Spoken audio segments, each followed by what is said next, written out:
Everyone is talking about the SpaceX IPO, but nobody is asking the one question that could determine whether investors make money or lose it.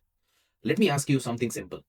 If someone offered you a luxury house worth 1 crore rupees but demanded 10 crore rupees for it, would you buy it? Of course not. Then why do investors suddenly forget the basic principle when it comes to the stock market? They see a world class company and assume any price is a fair price, right?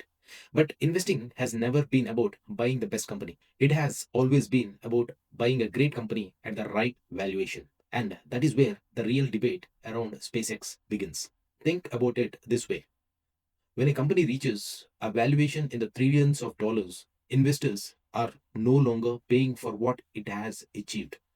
They are paying for what they believe it will achieve over the next 10, 20, or maybe even 30 years. They are assuming flawless execution, continuous innovations, expanding markets, strong profits, and very few setbacks.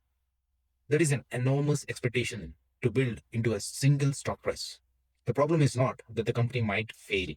The problem is that it may succeed, but still fail to satisfy the expectations baked into its valuation. History is filled with examples where outstanding businesses produced disappointing returns simply because investors paid too much. Imagine a student who scores 95 out of 100 in the examination. That is exceptional. But if everyone expected 100, the result is still seen as a disappointment. Markets work the same way. A company can report record revenue, launch revolutionary products, and continue growing. Yet, its stock price can decline because investors expected even more out of it. In other words, expectations don't just influence prices, they often dominate them. Now, consider the risks. Space technology is capital intensive. Rocket development, satellite development, research, manufacturing, and infrastructure require massive investments. Delays can happen, costs can rise, regulations can change, competition can increase. None of these necessarily mean the business is broken. But when valuations are extremely high, even small deviations from perfection can have an outsized impact on investor sentiment.